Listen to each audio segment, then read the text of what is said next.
Seals की बात हो रही थी।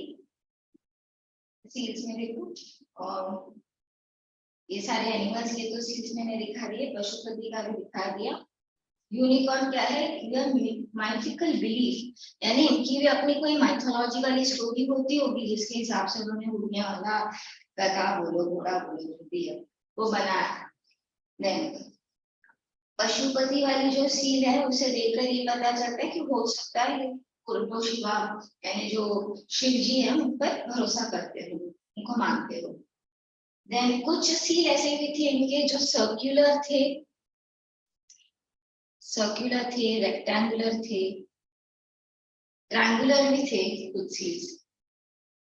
ट्रायंगुलर की बात यहाँ पे नहीं होगी ना, तो रेक्टेंगुलर, स्क्वायर या सर्कल वाले ही सील्स है। मैंने ढूंढा एक्चुअली, मुझे सील से वो सील नहीं मिल रहे थे। कब तक अगर मैं और ढूंढ लूं, एक आध बुक है मेरे पास, उसमें अगर फोटो वगैरह होगा तो मैं आपको दिखा दूंगी ये सर्कुलर और रेक्टेंगुलर सील कैसे है। बाकी स्क्वायर वाला तो आपके बुक में भी प्रिंटेड है। फिर और क्या दिया है? स्क्रिप्ट तो डेसिफर नहीं है। अच्छा, ये जो सील्स होते थे ना, टेराकोटा से बने थे। टेराकोटा का मतलब क्या है? कौन सा मटेरियल होता होगा ये टेराकोटा? क्ले होता है, लेकिन आप नॉर्मल मिट्टी का अगर घड़ा बनाते हो तो वो इतना ज्यादा टिकाऊ नहीं रहेगा। उन्होंने क्या बनाया था कि इतना दिनों तक टिक गए?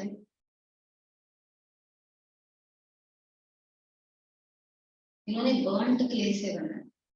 तो पहले ही अगर क्ले को जला दिया जाए, जब मिट्टी कच्ची रहती है उसमें जलाकर ऐसे इतना एग्जैक्ट वो पानी उसमें ऐड करते थे ना कि जिससे वो कड़क ना हो जाए, एकदम थिक ना हो जाती, जिससे वो बनाने में फिर मोल्ड करने में मुश्किल हो जाएगी। अगर आप क्ले को जला दोगे उसमें से वाटर कंटेंट सूख जाएगा, फिर पीछे से क्या बचेगा? रफ पोरस पाउडरी सब्सटेंस बचेगा। तो ऐसा नहीं करते थे, उतना ही फिक्स पानी उसमें डालते थे कि उसको अगर जलाया भी जाए तो भी वो क्ले क्या होगा? मोल्डेबल बचा रहेगा। इसीलिए इसको टेराकोटा कहते हैं। ये अलग ही टाइप का क्ले होता था। इसको अगर आप बर्न करते हो तो उसके बाद उस पर रेड कलर की फिनिश आ जाती है। ऑक्री, ऑक्री कलर आप लोगों को पता है? OCHRE, ये फिनिशिंग आ जाती थी उस पर, रेड कलर, टेराकोटा वाले आइटम्स। स्टेटाइट क्या होता है? Any idea about steatite? ये बहुत ही सॉफ्ट सा पत्थर होता है। इस पत्थर को अगर आप देखो, मतलब इतना भी ज्यादा सॉफ्ट नहीं होता कि बस आपने हाथ लगा रहे तो पिघल ही गया, तो फिर इसका तो सेल नहीं बन सकेगा। लेकिन जैसे देखा जाए तो हथौड़ा वथौड़ा मारने से जो इसमें से पाउडर निकलती है ना, वो पाउडर टैल्क होता है, टैल्क। आप लोगों ने जॉनसन्स बेबी पाउडर तो लगा होगा बचपन में। तो जॉनसन्स बेबी पाउडर में जो टैल्क वाला पाउडर होता है ना, वो इसी स्टोन, सोप स्टोन नाम के सब्सटेंस से निकाला जाता है। उसको रिफाइन करके फिर उसको पाउडर बनाते हैं। ऐसा नहीं है कि एक पत्थर हमको मुंह पे लगाने के लिए है, रिफाइनमेंट होता है उसमें। तो steatite is also known as soapstone.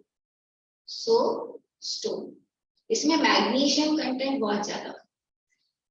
Agate क्या है? अगेट, अगेट देखा है उनको? मैं दिखाती हूँ आप लोगों को, हो सकता है आप लोगों ने देखा भी हो।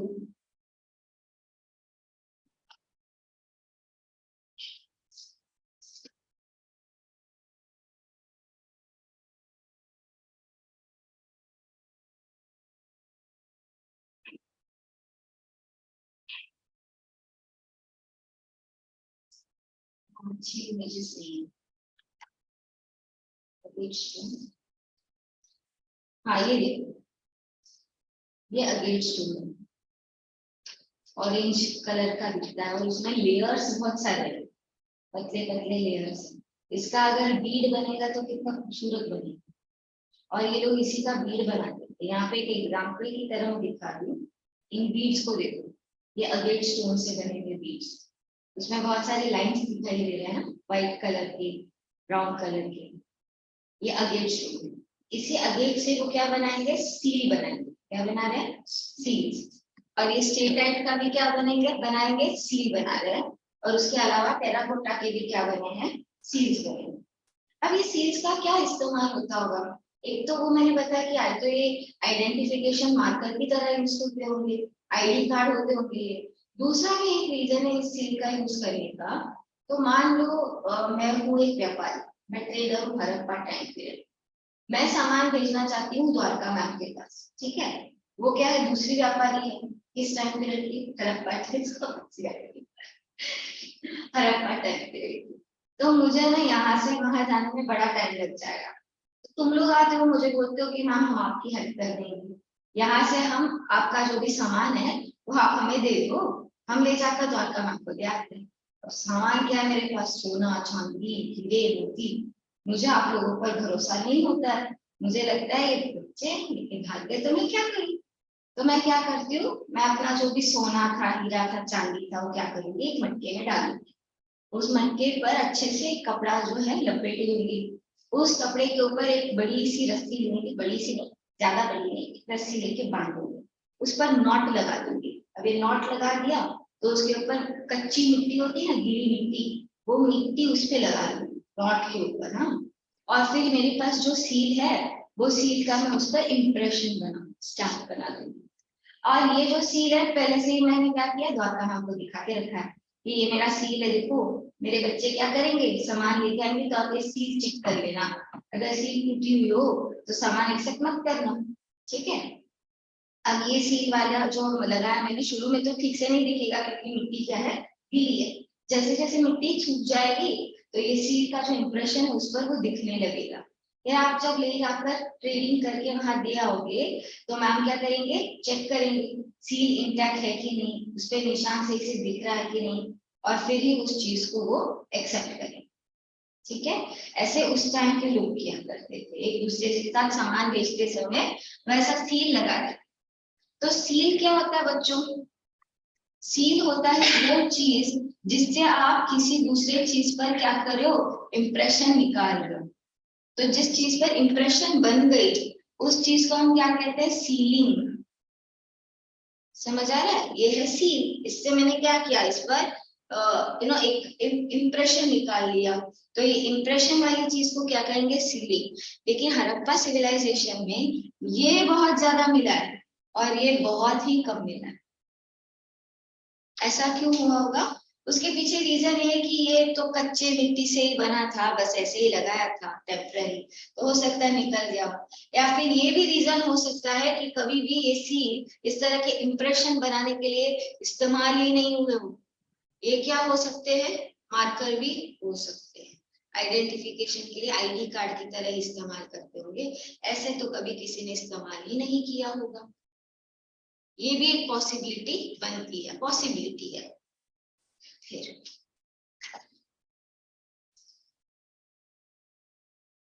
बट ओवरऑल सब जगहों पर आपको सील तो बहुत सारे मिलेंगे, सीलिंग भले ही ना मिले, सील की कोई कमी नहीं है, हर जगह पर सील मिल है। बियर्डेड मैन, दाढ़ी वाला आदमी, ये कहाँ है बच्चों, ये आज के डेट में पाकिस्तान के म्यूजियम में रखा गया है, पाकिस्तान के नेशनल म्यूजियम में रखा है। देखा होगा आप लोगों ने इसको, बियर्डेड मैन, आपके बुक में भी होगा, जरा खोलो तो उसको देखो,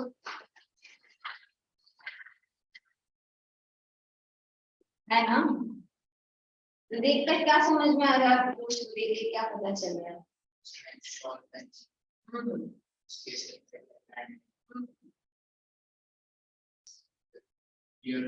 हम्म,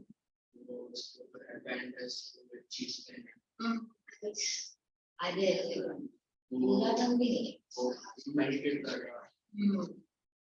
तो और शॉल पे डिजाइन भी बनी है, इसका ये भी मतलब निकलता है ना, हो सकता है उस टाइम के लोगों के पास सुई धागा होता हो, या फिर डाइंग में वो क्या करते होंगे, ऐसे अलग अलग प्रिंट के कपड़े बनाते होंगे, कोई भी मतलब निकल सकता है उसका, ठीक है। और इसकी आंखें जो आधी खुली है वो क्या बता रहा है कि मेडिटेट कर रहा है, मेडिटेटिव मोड में है।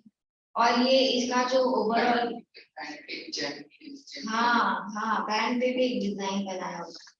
तो ये क्या दिखा रहा है, कहीं ना कहीं ये रूलिंग क्लास का मेंबर है, इसीलिए तो उसने सिर पे कुछ लगा रखा है। यस। देन इसका जो शॉल है ना, शॉल का जो डिजाइन है उसको ट्राइपोलार डिजाइन कहते हैं। कैसा डिजाइन है? ट्राइपोलार, क्योंकि तीन फूल के पत्ते की तरह दिख रहे हैं, तो ट्राइपोलार। देन इस पूरे, ये कहाँ मिला था? ये मोहनजोदारो में मिला था। जगह है इसका जहाँ से ये ढूंढा गया था, वो है मोहनजोदारो। और इसका नाम देखा है? चैरिटी नाम। ये किस मटेरियल से बना हुआ है? लाइमस्टोन। किससे बना है ये? लाइमस्टोन से। याद है आपके बुक में भी मेंशन है, लाइमस्टोन से बना हुआ है। कहाँ दिख रहा है आपको ये लिखा हुआ? पेज नंबर 9 पे जाओगे ना, तो उसका लेक्चर के थर्ड पैराग्राफ में दिया है, थर्ड पॉइंट में। दैट इज की इसे लाइमस्टोन से बनाया हुआ है, इसके पास दाढ़ी है, और इसका हाइट कितना है? 17.5 सेंटीमीटर। इसने शॉल कहाँ पहना है? लेफ्ट शोल्डर पे पहना है ना। Shawl bone over the left shoulder. Sari में रहते थे हाँ उस टाइम के लोग, बड़े प्रिंटेड कपड़े क्या पहन रहे हैं, सिर पे कुछ कुछ बांध रखा है। चलो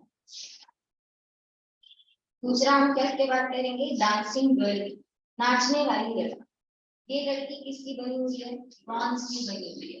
वो बुढ़ा किसका था? लाइमस्टोन का था। ये किसके हैं? ब्रॉन्ज के बने।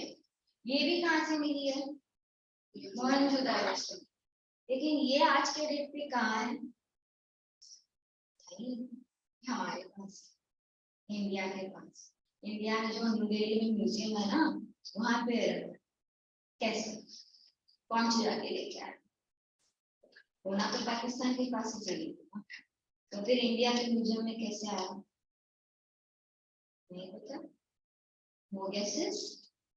देखो जब पार्टीशन हुआ ना, पार्टीशन के टाइम पर हमारी सरकार ने क्या कहा कि जो भी चीजें मोहनजोदड़ो या हड़प्पन सिविलाइजेशन में निकली है, उसमें से कुछ चीजें तो हमें भी चाहिए, क्योंकि हमारे लोग तो वहां जाके एक्सकेवेशन कर रहे हैं। यस, तो हमारे लोगों ने क्या किया, उनसे थोड़ी सी चीजें अपने पास ले ली और यहाँ दिल्ली के म्यूजियम में उसको रख लिया। तभी देख कुछ मिट्टी के बर्तन वर्तन, खिलौने विलौने हमारे पास हमारे म्यूजियम में रखे हुए। और उसी में से एक क्या है? डांसिंग गर्ल भी है। ये पूरी की पूरी ब्रॉन्ज से बनी हुई है। अब ब्रॉन्ज इस्तेमाल करना तो आम बात ही है ना इन लोगों के लिए, तो ब्रॉन्ज एज ही है, तो ब्रॉन्ज की बनी हुई है। इसकी जो खड़े होने का जो तरीका है ना, वो बहुत ही अलग तरीका है। पूरे विगर के साथ खड़ी है ये, बहुत ही कमांडिंग है। ऐसे सिंपल सी नहीं खड़ी है, ऐसे सीता माता कैसे खड़ी है चुपचाप, ऐसे नहीं खड़ी। ये देखे जरा इसमें कितना है दम, पायलट पोज में खड़ी है। ठीक है, तो बहुत ही विगर, वैरायटी और इंजेन्युइटी के साथ ही खड़ी है। इसका पोज कैसा है? इसने अपना एक हाथ क्या किया है, उसका राइट हाथ उसके हिप पे रेस्टेड है, और लेफ्ट हैंड में बहुत सारी चूड़ियां पहनकर एक कटोरा उसने पकड़ा है, और वो कटोरा कहाँ? उसके लेफ्ट लेग के नजदीक है। वहां दिया होगा आपको पोस्चर। यस, तो वैसे ही कुछ वो खड़ी है, उसके हाथ में देखो चूड़ियां बहुत सारा है, और उसने हाथ में कटोरी भी पकड़ी है। वैसे देखा जाए तो ये जो इमेज है वो नेकेड इमेज है, उसने कपड़े नहीं पहने, नंगू पंगू खड़ी है। लेकिन उस टाइम के लोगों में शायद एक कॉमन कल्चर रहता होगा, कपड़ों का इतना ज्यादा ब्रांड नहीं था शायद, जो भी है। Then dockyard. डॉकयार्ड मतलब क्या? डॉकयार्ड मतलब क्या? हाँ, पता तो सब है, बताते नहीं हूँ। जब से मैं आई हूँ मुझसे ही बात करवा रहे हो। थोड़ा थोड़ा खुद लोग, आप लोग भी बात किया करो, आपस में नहीं, पढ़ाई की बात है, ठीक है। वरना मैंने बात क्या करो बोले तो बच्चे आपस में ही बात करने लग जाएंगे, सोचेंगे मैम तो इजाजत दी है बात करने की। तो डॉकयार्ड यहाँ पे कौन सा एकदम फेमस है बच्चों? लोथार। लोथार कहाँ है? गुजरात। Very good. ये चैप्टर आपके स्कूल में हो गया है ना?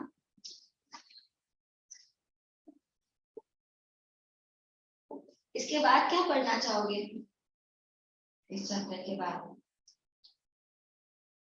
सिविक्स में साइलेंट फीचर्स बहुत कुछ है।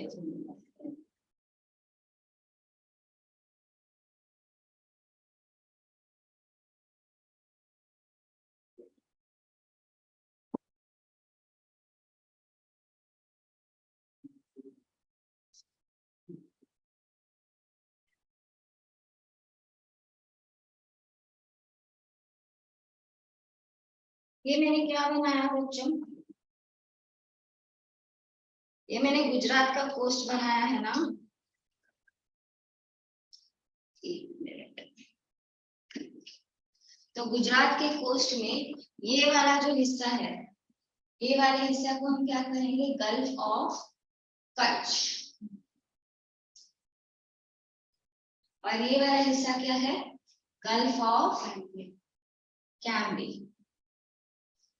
या फिर इसी को आज के डेट में खामबट बोल, गल्फ ऑफ खामबट। और यहाँ पर आपको क्या मिलेगा? यहाँ पे आपको लोथाल देखने को मिलेगा। तो ऑब्वियसली यहाँ से क्या करेंगे? शिप्स आएंगे और शिप्स जाएंगे, सामान आएगा, सामान जाएगा, पानी है। ये ऊपर क्या है? गल्फ ऑफ कच्छ, नीचे क्या है? Gulf of Khambhat. यहाँ पर ये लोग सामान लेकर आएंगे, लेके जाएंगे। अगर आप यहाँ देखो मैप में भी आपको दिख रहा है, थोड़ा सा ये लोथाल दिया, आप भी देख लो। लोथाल दिख रहा है आपको? हाँ, यस, आपके बुक में भी है। Very good. It is surrounded by a massive brick wall protection against the flood. पानी के पास फ्लड आता होगा तो इसकी इर्द गिर्द क्या कर दिया गया? बड़ा सा एक वॉल बना दिया गया है जिससे कि पानी क्या हो? फ्लड करके इस कोर्ट के अंदर ना आए। It is this whole thing is made by baked bricks. Baked bricks कहो, burnt bricks कहो, बना the same thing. तो baked bricks से ये बनाया हुआ है। अब जो बेक्ड ब्रिक्स, आपको ये पता होगा ना कि सारे ब्रिक्स ही पूरे हड़प्पन सिविलाइजेशन में सेम डायमेंशंस के होते हैं। यस, सभी ब्रिक्स सेम डायमेंशंस के थे। इनका फिक्स्ड डायमेंशन होता था, ये एक ही शायद एक ही मिट्टी में बनकर निकलते, तो इन सभी का डायमेंशन सेम था। इसीलिए हम इन सारे एरियाज को, सारे साइट्स को हड़प्पन साइट्स में इंक्लूड करते, क्योंकि एक ही कॉमन थिंग है ना जो इन सब में है, वो है common size of BRICS. That is why they are all included into Harappan civilization. Then they are connected by channels to the what was connected by channels to the Gulf of Khambhat. Lothal was an important trading and manufacturing center. यहाँ पर trade करते थे, manufacture करते थे और एक जगह से दूसरी जगह ओवरसीज जगहों पर अपने सामान बेचते थे। अब ये ओवरसीज कहाँ जाने वाले हैं ये भी हम आगे इस चैप्टर में देखेंगे, कैसे ट्रेडिंग दूसरे कंट्री के साथ यहाँ होगी। अब स्क्रिप्ट, इनका सारा का सारा स्क्रिप्ट जो है ना पिक्टोग्राफिक स्क्रिप्ट है। पिक्टोग्राफिक मतलब पिक्चर से दिखाई देने वाला स्क्रिप्ट। मछली बन जाती है बीच में ही, ऐसे अजीब अजीब स्ट्रक्चर्स बनते हैं। आपने अगर ध्यान से देखा हो तो इनकी पिक्चर में ना ऐसा भी कुछ एक चीज है, हर सेंटेंस के एंडिंग में ऐसा एक मटके वाला शेप आता है और दो ऐसे लाइन से उसमें, शायद ये उनका फुल स्टॉप होता होगा।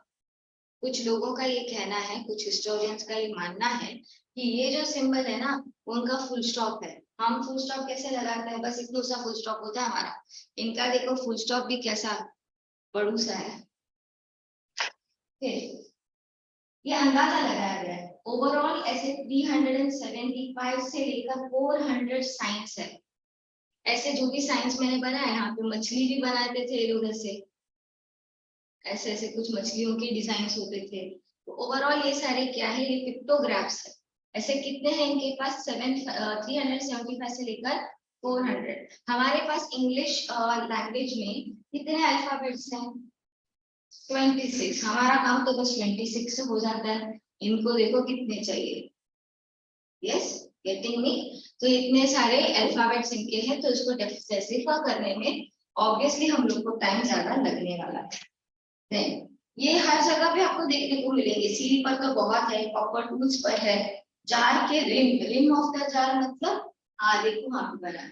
ये जो आप दिखा रहे हो ना बेटा, ये क्या है? ये तो साइन बोर्ड है। It is a sign board, दिया आपके बुक में? साइन बोर्ड है। ये एक एक लेटर ना, ये इतना डिस्टेंस जो है ना इसका डबल है, इतना बड़ा बड़ा है। ये भी आई थिंक राखी गली से मिला था। रिसेंटली जो राखी गली चलाई हुई है ना, वहां से मिला था। ये कुछ साइन और सिंबल्स है, इसका मतलब ये ऐसे बड़े अक्षरों में लिखकर डाला गया है ताकि जो वहां उस गांव में आए हैं वो उसको आते ही इस चीज को पढ़ पाए।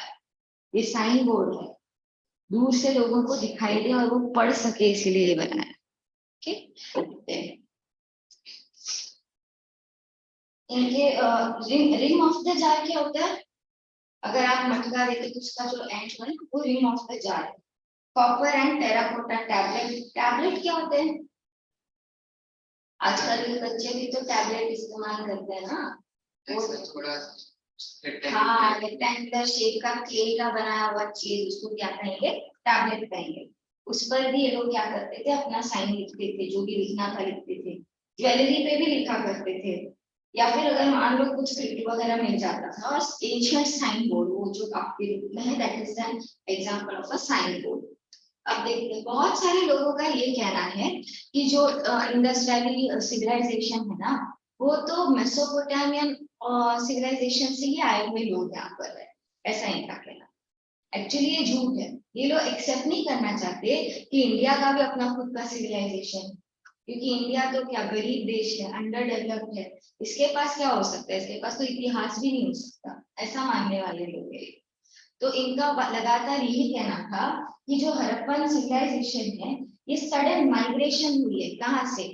मेसोपोटामिया के लोग अचानक से आकर कहाँ रहने लगे? हड़प्पा में। ऐसा नहीं हुआ, ये इनका गलत ओपिनियन है। हमारा क्या कहना है कि नहीं, जो हड़प्पन सिविलाइजेशन है इंडिजिनियस, इंडिजिनस का मतलब यहीं पर बना हुआ है। It does not come from any outside country. It is rather belonging to India itself. ये हम कहना चाह रहे हैं। तो अब हम इसको कैसे प्रूव करेंगे? ऐसे बहुत सारी चीजें हैं जो मेसोपोटामिया के कल्चर में और इंडिया के हड़प्पन कल्चर में डिफरेंट है। कुछ एग्जाम्पल मैं अगर आपको बता दूं, मैंने उसका लिस्ट निकाला था कि कौन से एग्जाम्पल्स हैं।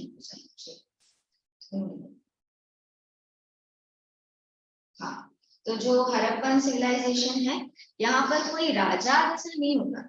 हो सकता है कि वो कोई प्रीस्ट वगैरह हो, लेकिन एक फिक्स्ड रूलर जैसा कोई नहीं था। और यहाँ पर फिर पूरा इनका जो गांव है, जो शहर है, ये कौन चलाता था? जो अमीर एलिट रूलर्स थे या ट्रेडर्स थे, वही इस पूरे शहर को चलाया करते। लेकिन मेसोपोटामिया में ऐसा नहीं था। मेसोपोटामिया में वहां एक राजा तो पक्का होना था, और उसी राजा के इर्द गिर्द सारे काम हुआ करते थे। हड़प्पन सिविलाइजेशन में the houses were built to the east of the citadel, जहाँ सिटाडेल था उसके ईस्ट में घर बनते थे, लोअर टाउन।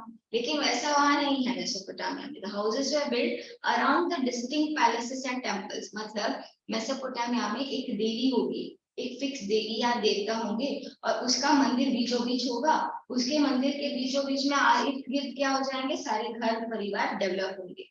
तो ये कंप्लीटली दो चीज अपोजिट मैंने बताई है। और क्या था? Most of the Harappan people lived in small villages, लेकिन मेसोपोटामियन के लोग तो सिटीज एंड टाउन्स में रहते थे।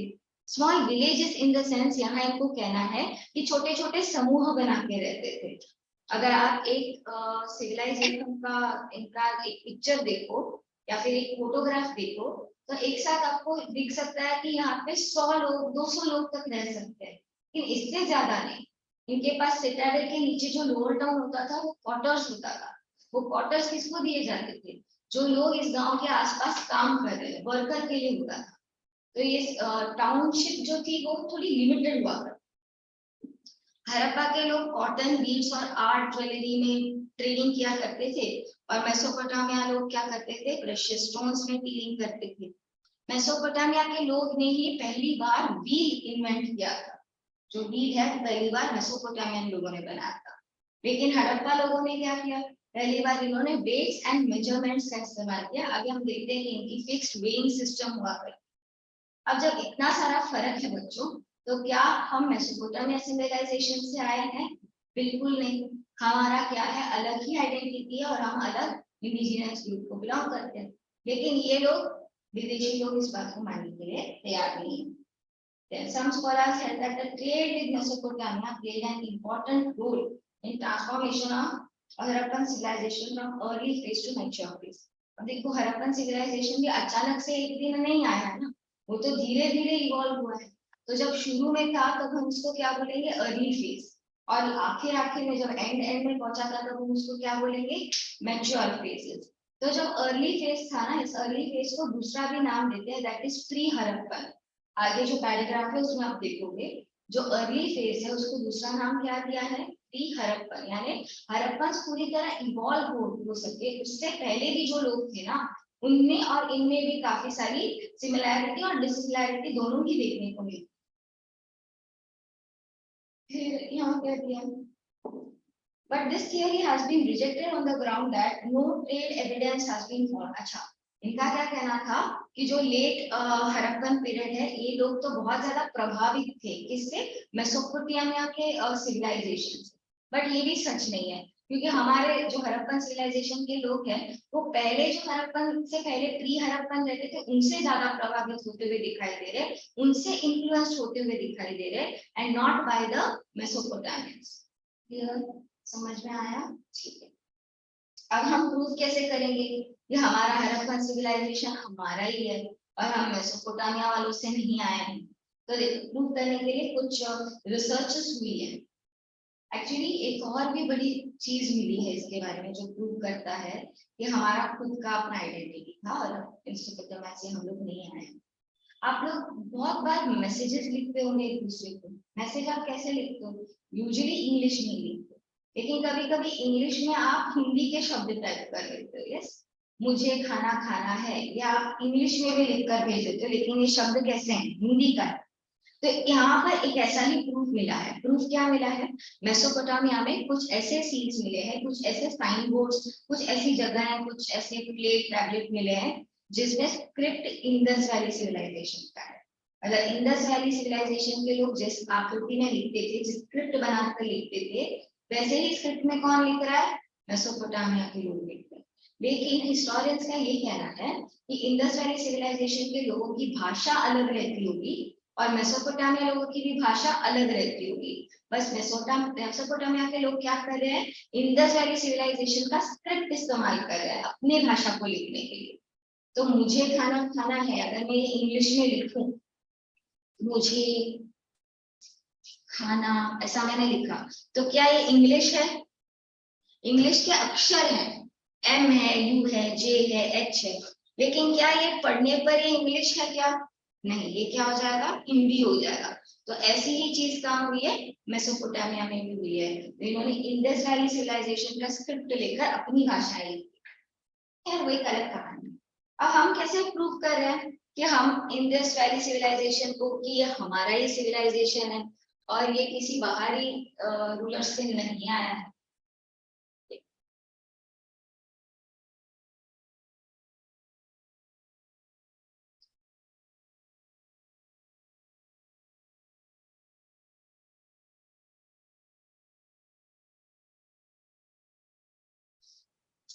तो देखिए ना, ये बोर्ड इरेज होता है ना, यहाँ का पेन चलता है। आज इस क्लास में कुछ हो गया है, हड़प्पा की आत्माएं आ गई हैं।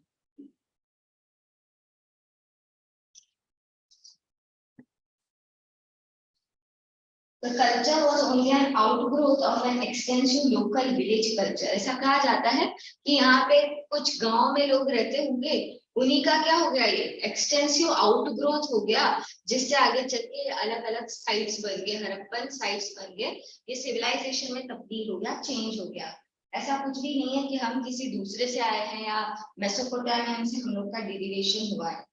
देन ऐसा भी कहा जाता है, this culture probably contributed to the growth of the Harappan civilization due to trade, आपस में ट्रेड करते थे, तो आपस में एक दूसरे से बातें करेंगे, तो एक दूसरे की चीजें सीखेंगे और उससे भी एक दूसरे को कांटेक्ट में होने में हेल्प करेंगे। अब देखो जैसे मैंने बताया था, हड़प्पन सिविलाइजेशन भी दो फेजेस में डिवाइडेड है।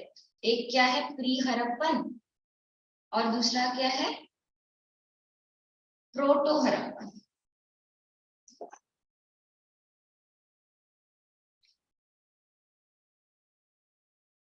तो अगर आप प्री हड़प्पन साइट्स देखो, आज के डेट में आपको हड़प्पन दिख रहा है, मोहनजोदारो दिख रहा है, कलिबंगन दिख रहा है, सब दिख रहा है, लेकिन शुरू में ये जब नहीं थे तब क्या थे वहां पर, कोट बीजी। क्या था, कोट बीजी। फिर क्या है, अमरी, अमरी और कालीबंगन। मतलब इनका ये नाम देकर ये कहना है कि ये सारे शहर तो तब थे जब पूरी तरह से हड़प्पन सिविलाइजेशन इवॉल्व भी नहीं हुआ था। मतलब इनका एक अलग से ही एग्जिस्टेंस था, और इनमें आकर सेटलमेंट कौन बनाने लग गए, हड़प्पन लोगों का बनने लगा, जो विलेजेस से आउटग्रोथ करके आए थे। और ये विलेजेस कहाँ से है, इंडिया के ही विलेजेस। ठीक है, अब मैं इसको आपको एक एग्जाम्पल देके बताती हूँ। यहाँ पर इस मैप में देख सकते हो आप लोग,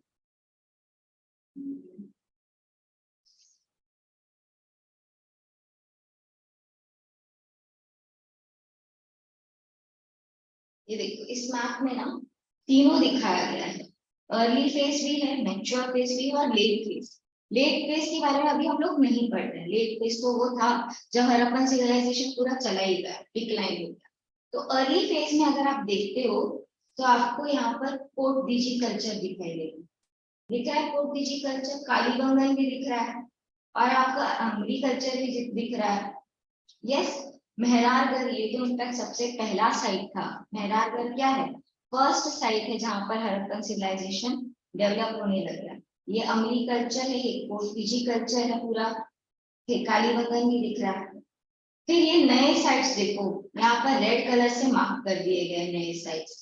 नए साइट्स क्या क्या है, सोक्ता कोट, अलादीन लोग, उतासी, लोथल, ये क्या हो गए, नए नए साइट्स आ गए। रोपर, लाखीगढ़ी, बनवारी, ये सब क्या है, मांडा, ये सब नए नए साइट्स डेवलप हो गए। क्या ये साइट्स आपको यहाँ पर दिख रहे हैं, नहीं, वो साइट्स क्या हो गए, यहाँ पर नए ऐड किए गए, न्यू साइट्स डेवलप्ड। ठीक है, अब देखो यहाँ पर धीरे धीरे ये साइट्स क्या होते जा रहे हैं, कम होते जा रहे हैं। जहाँ पहले आपको मोहनजोदारो दिख रहा था, अब वो छोटा सा एरिया बन गया है। अब आपको यहाँ पे कोट डीजी दिख रहा है, ऑलमोस्ट ना के बराबर है, दिख ही नहीं रहा है कोट बीजी।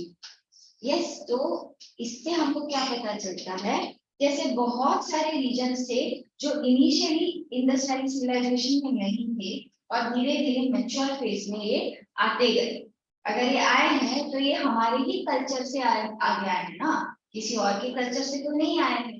जो पहले से एग्जिस्ट कर रहे थे वो कौन थे, कोट डीजी, अमरी और कालीबंगन, और इन्हीं से आगे के बाकी के जो एरियाज थे जैसे लोथल वगैरह, बनवाली, गोमंडा वगैरह, वो सब डेवलप हो रहे थे।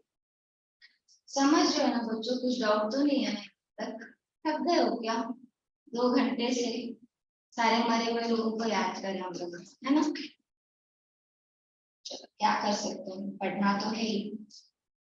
ट्रेड कॉन्ट्रैक्ट की वजह से हो सकता है इनके पास थोड़ा सा रिलेशनशिप बन गया हो, किसी बातचीत होती हो, लेकिन ऐसी बहुत सारी हमने सिमिलैरिटीज देखी। किस किस मामले में सिमिलैरिटी है, प्री हड़प्पन और प्रोटो हड़प्पन में granary, defence wall and long distance trade in these settlements, यानी ये एक दूसरे के साथ भी क्या कर रहे थे, ट्रेडिंग एक्टिविटी कर रहे थे।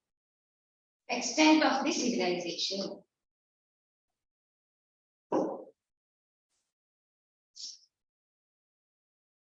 अब ये फैला कहाँ से कहाँ तक था वो भी देख लेते हैं। एक्सटेंट क्या है सिविलाइजेशन का,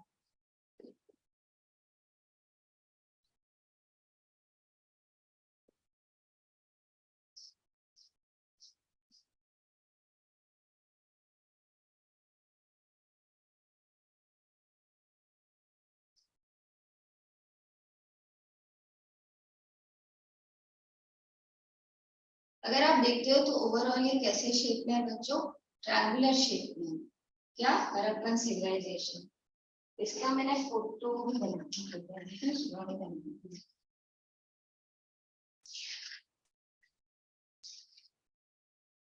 हाँ ये रहा। हाँ बोल के ही मैं बना देती हूँ।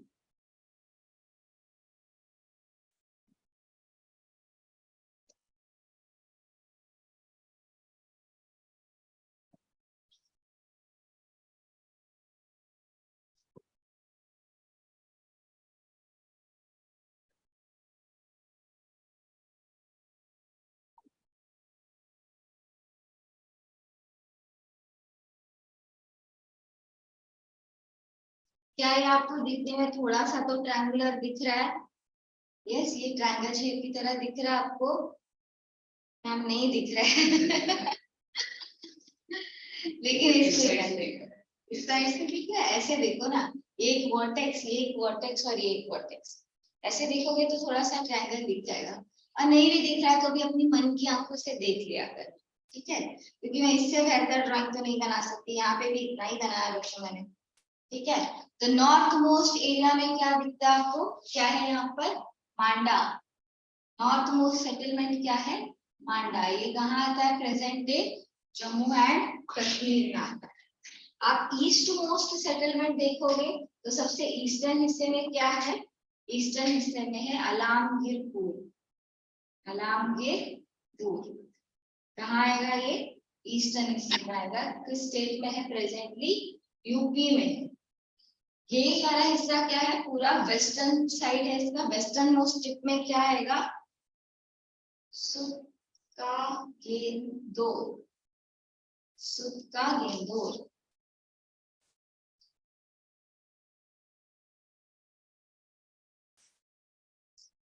सुत का गेंदोर यहाँ पे आएगा पूरे वेस्ट वाले हिस्से में, जो आज के डेट में कहाँ पड़ता है बच्चों? बलूचिस्तान में पड़ता है। बलूचिस्तान कहाँ है? पाकिस्तान। साउदर्न मोस्ट एरिया में देखा जाए तो क्या आता है? सदर्न मोस्ट टिप पर है भगत। क्या है? भगत। ये कहाँ आता है? ऊपर क्या बह रही है बच्चों? नर्मदा नदी बह रही है। क्या बह रही है? नर्मदा। नर्मदा के पास ही क्या आ गया? ये भगत आ गया। एक्चुअली नर्मदा नदी भी कैसी है? यहाँ पर एस्चुरी बना रही है। What do you understand by estuary? कुछ तो पता होगा आपको एस्चुरी के बारे में। नहीं पता है एस्चुरी के बारे में? ठीक है, मैं बता दूं। एक नदी है, इस नदी का नाम क्या है? नर्मदा है ना? तो बोलो ना नर्मदा। मेरी तरफ से देख रहे हैं, पता नहीं नदी का नाम क्या है। ये नदी क्या करेगी बच्चों? बहते बहते बहते आएगी। अब और कितना बहते जाएगी? हिना कहीं तो इसका एंड होना ही है ना। ये एंड कहाँ कर रही है? एंड यहाँ पे कर रही है, मान लेते हैं। यहाँ पे क्या होगा? इस नदी का एंड। ये किससे जाकर मिल गई? सी वाटर से मिल गई। यहाँ पे कौन सा सी है? अरेबियन सी है। तो अरेबियन सी में जब नर्मदा का पानी जाकर मिल गया तो यहाँ पे भी क्या है? लैंड है। यहाँ पे भी लैंड है। यस, तो ये लैंड के बीचों बीच जो नदी जाकर मिल गई, इस एरिया को क्या कहेंगे? एस्चुरी। एस्चुरी ऐसी है, ये नदी है, यहाँ लैंड, यहाँ लैंड। तो यहाँ ही इस एरिया में क्या डेवलप हुआ है? भगत। और ये क्या है? सदर्न मोस्ट किसका? Harappan civilization. जो आपका सुट्टा गेंदोर है वो east coast of south Baluchistan. तो पूछेंगे तो क्या लिखना? East coast of south Baluchistan. फिर मांडा के बारे में पूछेंगे तो क्या लिखना? In Jammu. Alamgir in the upper Ganga Yamuna Doab. Ganga Yamuna Doab क्या है? गंगा नदी है, यमुना की नदी है। ये दोआब कहाँ से आ गई? हाँ सही बता रहे। तो दोआब क्या होता है? मान लो ये गंगा बह रही है। अरे है तो, अरे नहीं बहना चाहिए वो मेरे बोर्ड पर। क्या करूँ मैं ऐसे समझ रही हूँ। एक तो वैसे ही टीचर परेशान है। हाँ यहाँ से क्या कह रही है? गंगा। यहाँ से क्या कह रही है? यमुना।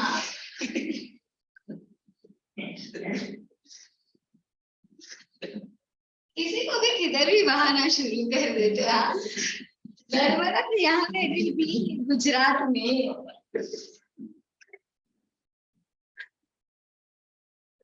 गुजरात है ये, और यहाँ गंगा नहीं आती है, गंगा उधर ऊपर नॉर्थ में। देखो आलमगीर पुल के पास ही बनाया मैंने ड्राइंग। यहाँ गंगा बह रही है, वहाँ यमुना बह रही है, इसके बीच में भी तो लैंड होगा ना, है ना।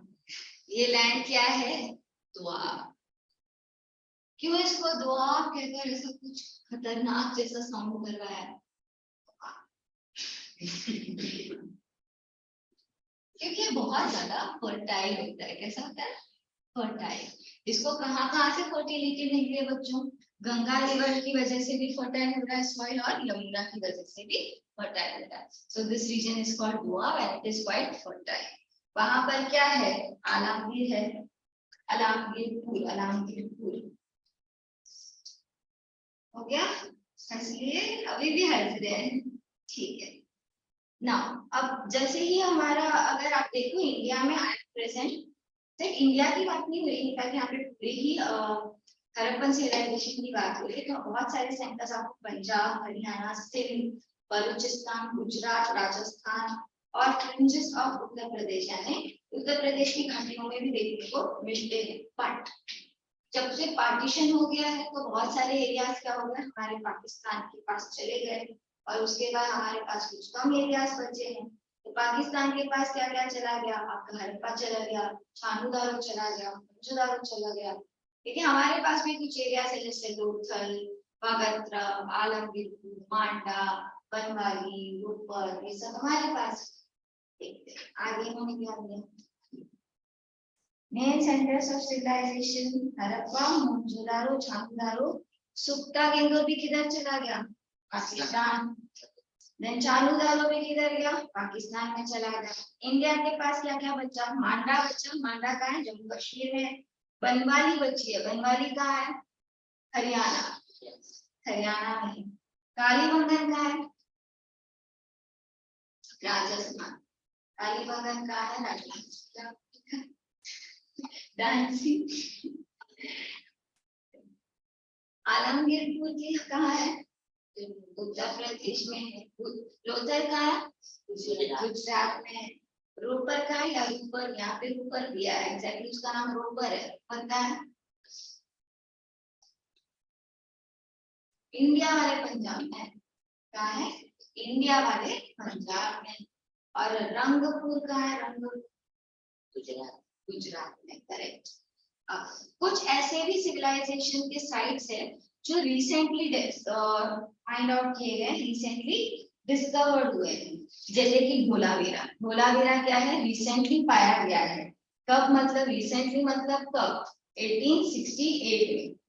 कब पाया गया? 1868 में। आज से 50 साल के ऊपर हो गया, उसको भी रिसेंट बोल रहे हैं। किसने ढूंढा? जेपी जोशी नाम के एक आदमी ने ढूंढा है। ये रन ऑफ कच्छ में है। मतलब हमने देखा था ना, ये क्या था? गल्फ ऑफ खाम्बट था, और ये गल्फ ऑफ कच्छ था। तो ये क्या है? इस तरफ आएगा धोलावीरा। कभी सोचा है ये धोलावीरा के लोग यहाँ रन ऑफ कच्छ में क्यों रहते होंगे? नहीं सोचा? अभी सोच लो। पानी तो है ही नहीं ना यहाँ पे, तो खाली है। अरेबियन सी, सॉल्टी वाटर, क्या करेंगे उसका? इनफैक्ट यहाँ पर तो पानी है ही नहीं इनके लिए। ये सारा पानी तो क्या है? अरेबियन सी का पानी है, सॉल्टी वाटर है, इससे एग्रीकल्चर तो होगा नहीं, फिर क्या करेंगे? कितना नमक बनाएंगे बेटा? किस किस को नमक बना बना के बेचेंगे? टूथपेस्ट में तो नमक आ ही गया, अब कहाँ पर नमक डाल के आओगे? फिशिंग, ठीक है, फिशिंग कर लेंगे। और यहाँ पर रॉ मटेरियल्स का खान था बेटा, बहुत सारे खजाने थे यहाँ पे। यहाँ पे स्टोन मिलता था, अगेट, स्टेटाइट, जो हमने बातें की ना, सील किससे बनती थी? अगेट, स्टेटाइट, वो कहाँ मिलते थे? यहाँ धोलावीरा के पास मिलते थे। इसीलिए वो एक अट्रैक्शन था। उस अट्रैक्शन की वजह से ये लोग यहाँ पर आए, और फिर ये लोग रेन वाटर हार्वेस्टिंग करने लग गए। यहाँ पे तो फ्रेश वाटर नहीं मिलेगा उनको, बारिश का पानी आएगा। तो बारिश के पानी को ऐसे अंडरग्राउंड टैंक्स बनाए थे बहुत सारे, उस टैंक्स में उस वाटर को स्टोर करके रखते थे, इतना कि पूरे कबीले के लोग, जितने भी लोग वहां ढोलावीरा में रह रहे ना, सबको 1 साल तक पानी मिले। अगर बारिश नहीं भी हो तो भी 1 साल वो एक्स्ट्रा वहां पर निकाल सकते, इतना वाटर वो स्टोर करते। तो आपसे कोई पूछे कि पहली बार रेन वाटर हार्वेस्टिंग किसने करी, तो क्या बताओगे? ढोलावीरा। लार्जेस्ट साइट कौन सा है हड़प्पन सिविलाइजेशन का? मोहनजोदारो। इनफैक्ट ये डिसेंडिंग ऑर्डर में ही दिया है, सबसे बड़ा मोहनजोदारो, फिर हड़प्पा, फिर कलिबंगन और फिर लुथगढ़।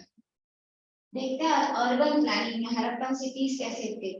हड़प्पा सबसे पहले आपको 1920 में डिस्कवर हुआ, मोंटगोमेरी डिस्ट्रिक्ट ऑफ पंजाब में मिला है ये। और मोहनजोदारो कहाँ मिला है?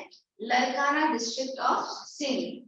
देखो मैंने आपको ये चीज याद रखने के लिए बोली थी कि मोहनजोदारो का नाम क्या है? Mount of dead. ये कहाँ से, किस लैंग्वेज से आया था? सिंधी लैंग्वेज से आया था। तो सिंध के डिस्ट्रिक्ट में क्या है? मोहनजोदारो है। आज के डेट में ये दोनों ही कहाँ चले गए? पाकिस्तान में चले गए। इनका दोनों का नाम इसके रिवर से भी जुड़ा है, या फिर ये दोनों सिटीज रिवर से जुड़ी हुई है, लिंक्ड बाय इंडस रिवर। इससे आ गया नाम इंडस वैली सिविलाइजेशन। एक और सिटी भी है, इस सिटी का नाम क्या है? छानूदारो। ये छानूदारो कहाँ मिला है? 130 किलोमीटर साउथ ऑफ मोहनजोदारो। जहाँ मोहनजोदारो है वहां से थोड़ा नीचे जाओगे तो छानूदारो मिलेगा। और दूसरा क्या है? लोथल। लोथल को हमने देखा अभी मैप में, गल्फ ऑफ खम्बट के पास है। फिफ्थ सिटी क्या है? कालीबंगन। इसका नाम कालीबंगन क्यों दिया होगा? काली का मतलब ब्लैक, करेक्ट। बंगन, बैंगल, काली चूड़ी, काली चूड़ियां। यहाँ पर ना बहुत सारे ऐसे काली चूड़ियां पड़ी हुई थी माउंट्स पर। जब उन्होंने माउंट्स हटाए तो वहां पे काले काले चूड़ियां मिला। काले क्यों हुए ये तो कोई नहीं जानता। हो सकता है वो पहले रंगीन हुई चूड़ियां हो, विद टाइम उनके अंदर ऐसे कुछ मटेरियल्स डिपॉजिट होते गए जिससे वो काले हो गए। इसी से इसका नाम क्या पड़ गया? कालीबंगन। यहाँ पे सिर्फ चूड़ियां मिली है, यहाँ चूड़ियां बनती नहीं थी। ठीक है, चूड़ियां कहीं और बन रही है, मिल कहाँ रही है? कालीबंगन में। ठीक है। सिक्स्थ शहर का नाम क्या है? बानावली। बानावली का है हिस्सा डिस्ट्रिक्ट इन हरियाणा। फिर ये पूरा जो है ये Harappan culture have been found in mature and flourishing state, not only in these cities but also in the cities of सुक्ता गेंगोल एंड सुरकोटड़ा। सुरकोटड़ा भी कहाँ है? आज के डेट में पाकिस्तान में चला गया है। सुक्ता गेंगोल भी कहाँ है? पाकिस्तान में चला गया है। और ये सुक्ता गेंगोल और सुरकोटड़ा दोनों को ही मैच्योर स्टेजेस में अब पाया जाने वाला सिटी कहा जाता है। और पहले से कौन से थे वो तीन जो मैंने यहाँ लिखे थे ना? प्री हड़प्पन, कोटडीजी, आमिर और दूसरा क्या था? कालीबंगन। वो क्या थे? प्री हड़प्पन थे, पहले से ही थे। लेकिन यहाँ पर जो फीचर्स थे वो कहाँ आगे भी दिखाई दे रहे? सुक्ता गेंगोल में और सुरकोटड़ा। समझे? लेटर हड़प्पन फेज यानी ऑलमोस्ट जब हड़प्पन सिविलाइजेशन खत्म होने को था उस टाइम पर क्या डिस्कवर हुआ? रंगपुर। रंगपुर का है काठियावाड़ में, गुजरात में। वो मूवी भी आई थी ना, हाँ, ऋतिक रोशन भी याद आया इसी को, गंगूबाई भी इसी को याद आया। वो कहाँ से थी? काठियावाड़ से थी। उनके उनके गांव से क्या मिला है? रंगपुर के डिस्कवर। अब देखो फीचर्स ऑफ अर्बन प्लानिंग। इन लोगों के रहने सहने की जो जगह थी वो कैसे थी वो भी जरा देख लेते। थक गए हो क्या पढ़ पढ़ के? उन लोगों से तो ज्यादा मैं थकी। एक क्लास में बोल रहे चलो आप सब मिलके सो जाए। थके हो, हम भी थके हैं, सब मिलके सोने की डील करने की कोशिश कर रहे थे मेरे साथ। चलो मैम मान गई तो अच्छा खासा नहीं हो जाए। लेकिन मैं कहाँ मानने वाली थी, मेरे पास ढेर सारा सिलेबस था उनको समझाने के लिए। सिखा के बता, मुंह लटकाए भी थे तो मेरी तो खुद भी थकी है लेकिन सुलाएगी नहीं हम खुद भी मैडम। बाकी टीचर भी तो ऐसे ही हंसाती होंगी ना तुम लोगों को? हाँ हाँ, 500 सर एसएसटी में ही हंसी मजाक होती है। बाकी सारे सब्जेक्ट कैसे मजे नहीं पड़ते हैं ना, पढ़ाई हमेशा अच्छे से करें, ठीक है। बाकी सब चीज रोते रोते करोगे तो भी चलेगा, रोते रोते खेल लो, रोते रोते खा लो, लेकिन पढ़ाई कैसे करनी है, रोते रोते। ठीक है, फीचर्स ऑफ अर्बन प्लानिंग। अब इनको शहरों में बसाना भी है ना, इनके बारे में तो बहुत सारी चीजें सुन ली, अब चलो इनको घर में बसा के आते हैं, शहर में बसा के आते हैं। टीचर्स की किस्मत तो देखो ना बच्चों, पहले खुद की पढ़ाई है तो पढ़ना पड़ता है, फिर तुम लोग को पढ़ाना है इसलिए भी पढ़ना पड़ता है, फिर तुम लोग को पढ़ाते समय भी तुम लोगों को पढ़ाना ही पड़ता है, मतलब जिंदगी ही पढ़ते पढ़ते कट जाती है।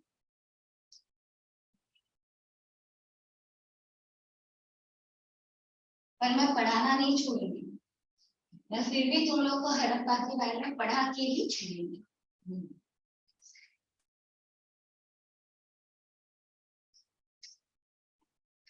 तो इनका टाउन प्लानिंग कैसा था, अर्बन प्लानिंग कैसे था। सुमेरियन सिटीज मतलब मेसोपोटामिया जो टाइम पीरियड था वो इवॉल्व हुआ है। तो मेसोपोटामिया जो टाइम पीरियड है उसमें पहले कौन से राजा हुआ करते थे, अकेडियन डायनेस्टी हुआ, फिर धीरे धीरे अकेडियन से कौन आए, सुमेरियन। ठीक है, पता है ये सारी चीजें, अभी पता होगी, मैंने बता दिया ना। तो पहले अकेडियन हुआ करते थे और फिर सुमेरियन आ गए। सुमेरियन सिटीज जो मेसोपोटामिया में थी उन्हें कहा जाता था कि ये बहुत ज्यादा मॉडर्न है, लेकिन मॉडर्न इराक में जो ये सुमेरियन सिटीज पाई जा रही है उनको ये बहुत अच्छा समझते थे। लेकिन जब इंडस वैली सिविलाइजेशन डिस्कवर हुआ, ये यूरोपियंस की आंखें, मैंने बताया ना तुम लोग को उस दिन, तुम लोग की क्लास में बताया था कि कूड़ा कचरा फेंकते थे, बताया था आपके क्लास में, नहीं बताया नहीं, ये दोनों तो हमेशा ही मेरे क्लास में। अच्छा सुनो, अभी फिर से बताती हूँ। जो मेसोपोटामिया लोग थे ना वो क्या करते थे पता है, ये इनका मेन स्ट्रीट है, ठीक है, मान लो इनका मेन स्ट्रीट है, यहाँ पे इनका घर है, ये इनका मेन डोर है। ये ना क्या करेंगे, बाहर निकलेंगे और इनके घर का जो कचरा होता था वो यहाँ डाल देंगे। हाँ, सारे के सारे लोग जिनके घर यहाँ पे मेन रोड पे है ना, वो कचरा यहाँ डालते चले जाएंगे, रोज रोज। अब रोज यहाँ पे सड़कों पे कचरा डाल रहे हैं तो एक दिन तो कचरे का ढेर ही लगेगा ना, और गंदी बदबू आएगी, सो अलग। धीरे धीरे इन्होंने क्या किया, कचरा फेंकना बंद नहीं किया, वो क्या करने लग गए, अपने घरों को एक हाइट पे बांधने लग गए, ताकि जब कचरा फेंकेंगे तो कचरे का ढेर नीचे बने। समझ रहे हो तुम लोग, इन्होंने स्ट्रीट पे कचरा फेंकना था, और ये यूरोपियंस इनको मॉडर्न कहते थे, मॉडर्न। जब इंडस वैली सिविलाइजेशन की खोज हुई तब इन्हें पता चला मॉडर्न होता क्या है। यहाँ पे इंडस वैली सिविलाइजेशन में मान लो ये स्ट्रीट है, तो एक भी बंदे का घर, एक भी बंदे का घर इस स्ट्रीट पर नहीं खुलेगा। सभी घर के क्या होंगे, यहाँ पर साइड्स होंगे, सभी घरों के जो मेन डोर है वो कहाँ खुलेंगे, ये जो बाकी के स्ट्रीट लगते हैं ना यहाँ पर, उन स्ट्रीट्स पर खुलेंगे। ये क्या है, ये स्ट्रीट्स है, यहाँ पर क्या है, घर है। अब कैसे बनाऊं मैं घर को, ये मेन रोड यहाँ खुल रहा है, समझ लो, कोई भी मेन रोड इस मेन स्ट्रीट की तरफ नहीं खुलेगा। ये क्या है, ये मेन स्ट्रीट, ये क्या थी, ये एडजेसेंट स्ट्रीट्स थी। What are these, these are adjacent streets. तो इनकी जो घरे हैं, इनका जो डोर है, मेन डोर, ये एडजेसेंट स्ट्रीट पे खुलेगा। दो रीजन कैसे कर रहे हैं, सबसे पहले रीजन, कहीं ये इनसे इंस्पिरेशन कर लेके कूड़ा वूड़ा फेंकना शुरू ना करे, ठीक है, तो जो खराब भी होना वो एडजेसेंट स्ट्रीट होगा, पूरे मेन स्ट्रीट को अफेक्ट नहीं करेगा। दूसरा रीजन क्या था कि मेन स्ट्रीट है तो हर गांव में आने वाले बुलक कार्ट या फिर कैरेजेस, लोगों का घूमना फिरना, वो तो इसी मेन रोड पे होगा, तो वहां पे आवाज होगी, शोर शराबा होगा। अगर यहाँ पे मेन डोर खुलेगा तो यहाँ के लोगों को उस आवाज से परेशानी हो सकती है। अगर पूरा ही एनक्लोज है, दीवार बन चुका है, तो आवाज इतना अच्छे से क्लियरली नहीं सुनाई देता है। तो इसलिए इन्होंने क्या किया था, जो डोर्स थे वो एडजेसेंट स्ट्रीट की ओर खुलते थे, मेन डोर की ओर नहीं खुलते। क्लियर? समझ में आ रहा है? ये आपके सिलेबस का ही हिस्सा है, ऐसे मत देखना कि हाँ आप कितना कुछ सिलेबस के बाहर का ही बता रहे हो। देखो सुमेरियन सिटीज जो थे, मेसोपोटामिया वाले कचरा करने वाले लोग, वो क्या करते थे, अपना जो घर था, अपने जो हाउसेस थे, वो एक टेंपल के इर्द गिर्द बनाते थे। पहले भी बताया था मैंने, एक टेंपल बीच में होगा और बाकी सारे घर इर्द गिर्द। लेकिन यहाँ पर घर कैसे बन रहे हैं, ग्रिड पैटर्न में। ये जो जगह है यहाँ पर बीच में, यहाँ क्या है, यहाँ घर है, फिर से यहाँ क्या होगी, एक दूसरी स्ट्रीट निकलेगी, तो यहाँ पर दूसरा घर होगा। ओवरऑल इनके सभी घरों को देखा जाए ना, तो आपको कुछ ऐसा पैटर्न दिखाई देगा। यहाँ पे जो लाइंस है वो कहीं ना कहीं क्या है, स्ट्रीट है, और अंदर जो जगह है वहां पर क्या है, घर है। तो एक ग्रिड पैटर्न में इनका पूरा सिस्टम था। लेकिन क्या मेसोपोटामिया में ऐसा था, नहीं। बीच में क्या है, एक मंदिर, और सारे लोगों ने क्या कर लिया, मंदिर के आसपास अपना घर बसा लिया। तो ये एक मेजर डिस्टिंक्शन हो गया है। This indicated the regularity of the division, alignment of the street, planning of the houses and public buildings, provision for thoroughfare. Thoroughfare का मतलब क्या है, क्या होता है thoroughfare? ये देखो यहाँ पे घर है, यहाँ पे भी घर है, बीच से क्या निकल रहा है, छोटा सा पतली गली निकल रही, उसको हम thoroughfare बोलेंगे। ठीक है, तो दो घरों के बीच के स्ट्रीट का हिस्से को thoroughfare। क्या आप एक और बात जानते हो कि हड़प्पन सिविलाइजेशन में ना इन गलियों को बहुत छोटा बना, बहुत ही नैरो बना। क्यों? ताकि इन नैरो गलियों के अंदर बुलक काट ना जाए। जो भी आप सामान लेकर जा रहे हो, उस सामान को फिर आपको कहाँ पे अनलोड करना पड़ेगा, मेन स्ट्रीट पे ही अनलोड करना पड़ेगा, और हाथ से एक सामान आप अंदर ले जा सकते हो, क्योंकि नैरो है इतनी स्ट्रीट। इसके दो वजह हो सकते हैं। एक, अगर गलियों के अंदर भी बुलक काट जाने लगे तो डिस्टर्बेंस होगा, लोग शांति से रह नहीं पाएंगे। तो रेसिडेंशियल एरिया को क्वाइट रखने के लिए उन्होंने गलियां छोटी बनाई। दूसरा भी एक रीजन हो सकता है यहाँ पर टैक्स बचाने के लिए लोग गलियों में जाकर छुपने की कोशिश करें। जो गुलक काट है वो सामान क्या कर रहे हैं, बाहर के कंट्री से यहाँ लेकर आ रहे हैं।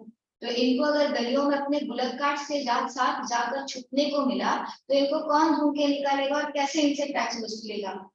तो टैक्स सही समय पे मिले तो गली क्या कर दो, छोटी कर दो।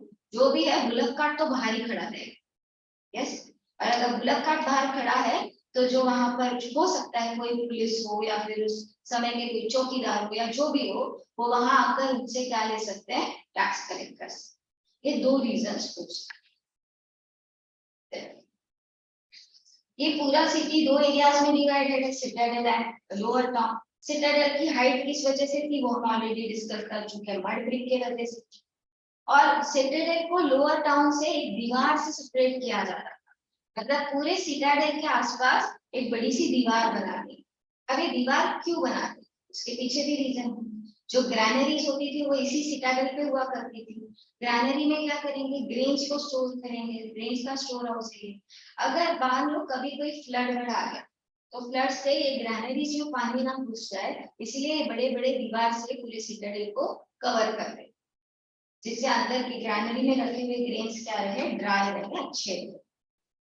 यहाँ पर और एक और चीजें बताएं, lower town had the residential building. इन्हीं रेसिडेंशियल बिल्डिंग को हम क्या कहते हैं, क्वार्टर्स भी कह सकते हैं। यहाँ पे वो लोग रहते थे जो यहाँ काम किया करते थे, सिटाडेल में काम करते होंगे या फिर आसपास के गांव में खेती वगैरह करते होंगे। इन लोगों के लिए यहाँ रहने की जगह। ग्रिड पैटर्न था, सारे ग्रिड पैटर्न में सारे स्ट्रीट्स क्या करे, या तो नॉर्थ एंड साउथ में जा रहे हैं या तो ईस्ट एंड वेस्ट में जा रहे हैं। नॉर्थ एंड साउथ और ईस्ट एंड वेस्ट स्ट्रीट ऐसे जा रहा है। स्ट्रीट कॉर्नर्स को देखो राउंड ऑफ किया था। मान लो अगर ये मेरा शहर है,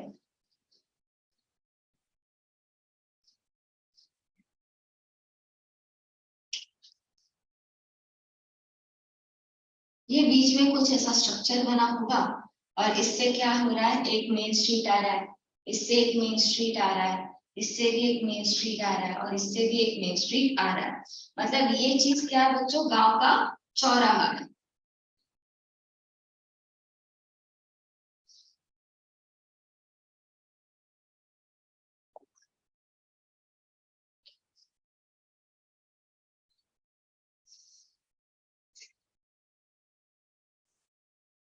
दिस इज माय गांव का चौराहा। अब मैंने क्या किया, अगर मैं ऐसे रखूंगी तो मेरा जो बुलक कार्ट यहाँ आ रहा है इस मेन स्ट्रीट से, क्या वो यहाँ से टर्न लेकर यहाँ जा पाएगा? उसको मुश्किल होगी।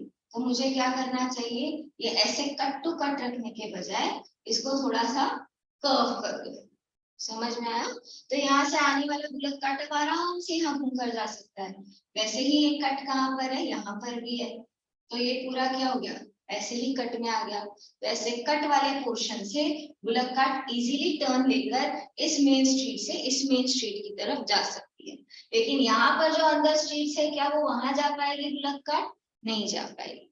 सिर्फ यहाँ पर जो मेन स्ट्रीट्स बने हैं ना, उसी पर जाएगी। ठीक है। ये जो मेन रोड होते थे वो कितने लंबे होते थे? 10 meters wide and 800 meters long। इसका भी पिक्चर था आई थिंक मेरे पास।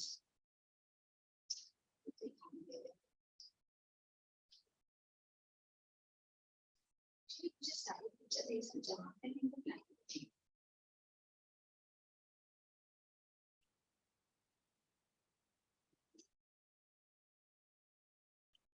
हाँ ये देखिए,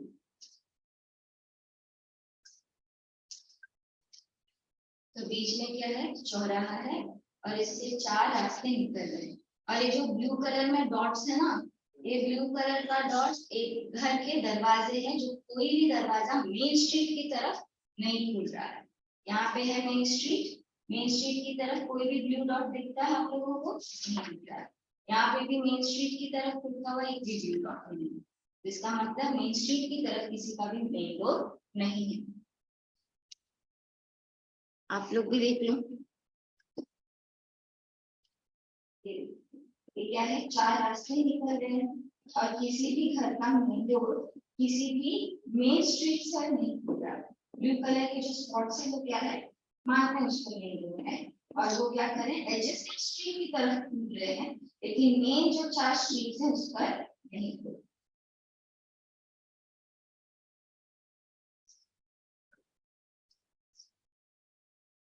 हाउस ड्रेन्स क्या करेंगे, क्योंकि जो घर में जो गंदा पानी होगा, नाले का पानी होगा, वो इन सड़कों पर जो मेन स्ट्रीट होती थी ना बच्चों, इसी मेन स्ट्रीट पर यहाँ पर ड्रेन्स होते थे।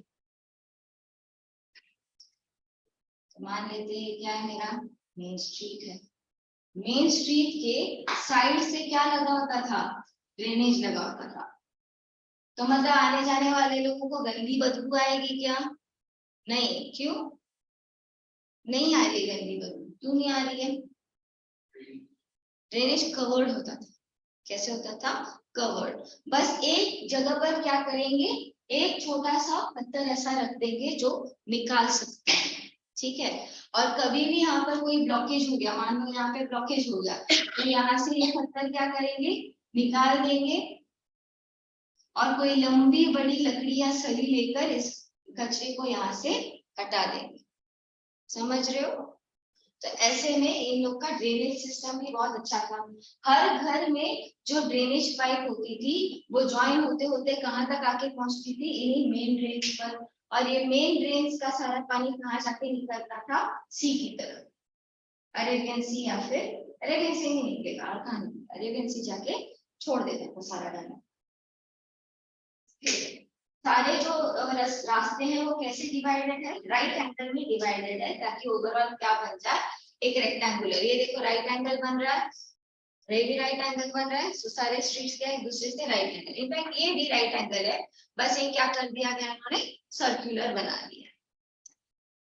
हाउसेस, इनके घर कैसे होते थे, थोड़े से हाइट पर होते थे। इन हाइट पर होने से क्या हो जाता था, फ्लड्स वगैरह आ जाए तो पानी सीधा इनके घर पे नहीं आएगा। मतलब आम लोगों का भी घर थोड़ा हाइट पे था, लेकिन सिटिजन बहुत ज्यादा हाइट पे हुआ कर। ठीक है। बहुत ही स्पेशियस होते थे इनके घर, बड़े होते थे इनके घरों में, रूम्स होते थे, बाथरूम्स होते थे, यार कवर्ड ड्रेनेज होता था। और ये ड्रेनेज स्ट्रीट के मेन स्ट्रीट के ड्रेन्स तक कनेक्ट हो रहा है। इनके पास एक कोर्ट यार्ड भी है, यानी कि घर में आंगन भी होता। अब आपने अगर इनके जो डायग्राम वगैरह हम ध्यान से देखे हो, तो आजकल के घरों में क्या होता है, हम लोग जो आते हैं घर में, किसी के घर में बेल बजाते हैं, मेन डोर खुलते ही हमको इनके घर के अंदर का सब कुछ दिखाई देता है। हॉल रूम दिखाई देगा, या लिविंग रूम जो है वो दिखाई देगा, couch area, TV lounge area, dining table सब दिख जाता है। लेकिन इन लोगों के घर ऐसे नहीं है। इन लोगों के घर में जो मेन डोर खाएगा वो खुलेगा तो अंदर से कुछ भी नहीं दिखाई देगा, क्योंकि मेन डोर के खुलने के बाद एक आदमी को अंदर आने की जगह छोड़कर एक दूसरी दीवार बांध दी गई। I getting me? देख, मैं इसको एक डायग्राम से एक्सप्लेन करती हूँ। मान लो ये क्या है, ये किसी का एंट्रेंस है, ये एंट्रेंस है, ये खुल गया, कोई अंदर आने की कोशिश कर रहा है और ये एंट्रेंस क्या हो गया है, खुल गया। तो यहाँ पर क्या हो जाएगी, यहाँ पर एक लंबी सी दीवार है, ये दीवार बहुत थिक नहीं है और इस दो दीवारों के बीच में ज्यादा डिस्टेंस भी नहीं है। यहाँ पे एक औरत आ रही है, मान लो, वो आके क्या करेगी, इस डोर को खोलेगी, देखेगी बाहर कौन है, अगर इसका जान पहचान का आदमी है तो उसको अंदर लेके जाएगी और यहाँ पर इसका घर का क्या होगा, बड़ा सा आंगन। क्लियर, समझ में आ रहा है? इसी आंगन के एक कोने में क्या होता था, किचन एरिया, और इसको डबल फ्लोरेड होता था, यानी ऊपर भी क्या होते थे, फ्लोर्स होते थे। इन फ्लोर में रूम्स होते थे, ये रूम्स बहुत सारे हो सकते थे, 12-12 रूम भी एक एक घर में हुआ करते थे, इतने बड़े बड़े रूम्स। और इस आंगन में एक कोने में आपको कुआं भी दिखता है। अगर किसी के घर में कुआं है तो समझ लो वो बड़ा अमीर आदमी है, क्योंकि उसके पास खुद का वाटर सोर्स है ना, वो किसी दूसरे वाटर सोर्स पे डिपेंडेंट नहीं है। तो आंगन का होना, कुएं का होना, बहुत सारे कमरे होना घर में, ये एक स्पेशियसनेस की निशानी है, बड़ेपन की निशानी है। तो ये अमीरों के घर हुआ करते। तो जैसे ये बड़े बड़े घर है, वैसे छोटे छोटे घर भी हुआ करते थे। ऐसा नहीं है कि सारे ही बड़े घर थे, सिंगल रूम टेनेमेंट्स भी होती थी, कोर्टयार्ड होता था, बड़े घरों को कोर्टयार्ड होता था, और कुछ बड़े घरों में खुद का उनका किचन, इनका अलग से बेड, ये सारी फैसिलिटीज हुआ करती।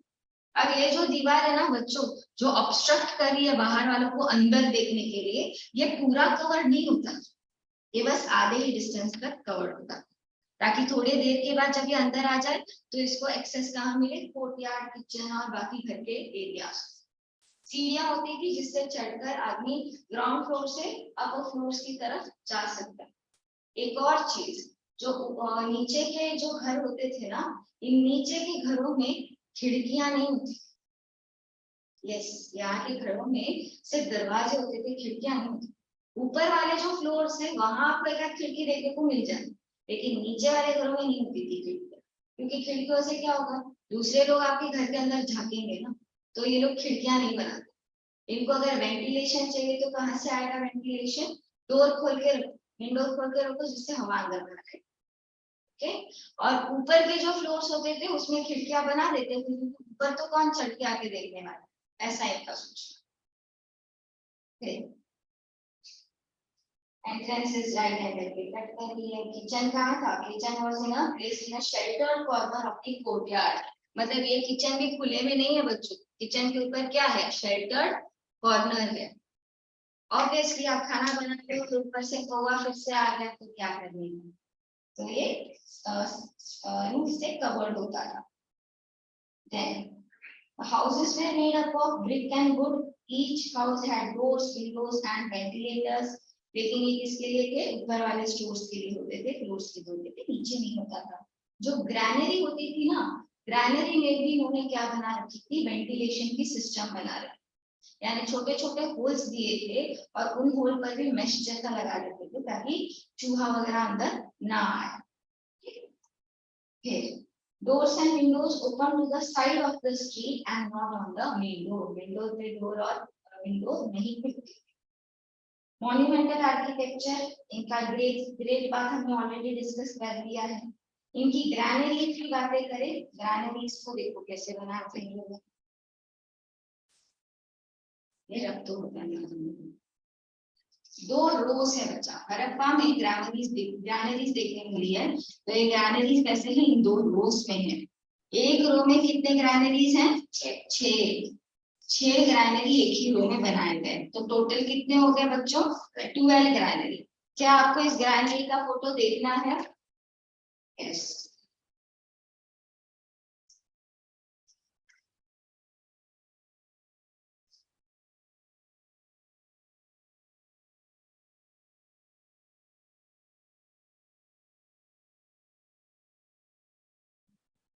एक्चुअली मुझे इसका पीपीटी बनाना है, तो मैं जल्दी से आपको फोटो दिखा सकती हूँ।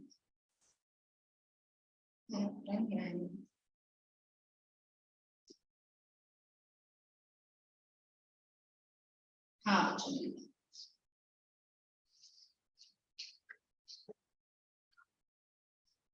ये देखिए, ये ग्रैनरीज है। यहाँ दिख रहा है आपको, ये 1, ये 2, ये 3, ये 4, ये 5 और ये 6। ऐसे 6 एक रो में है और ऐसे ही 6 का है दूसरे भी रोज में।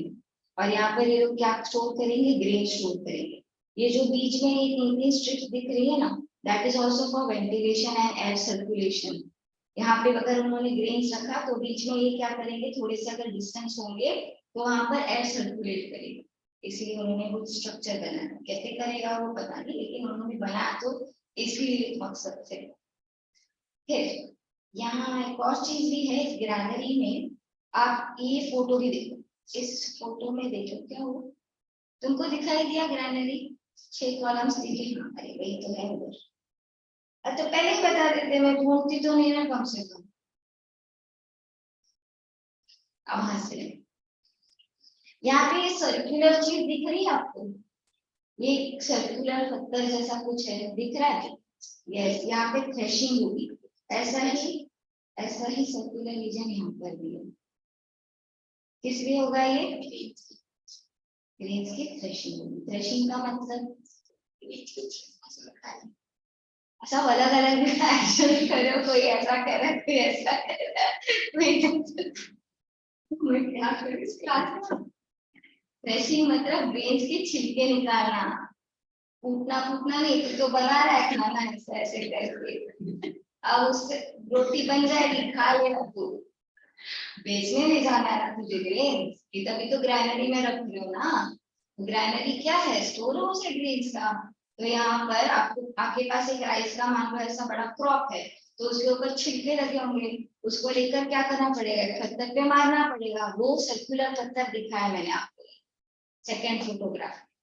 उस सर्कुलर पत्थर पर जब राइस के क्रॉप्स मारेंगे तो क्या हो जाएगा, वो जो छिलके वो निकल जाएंगे और ग्रेन्स वहां पे गिरते जाएंगे। ठीक है।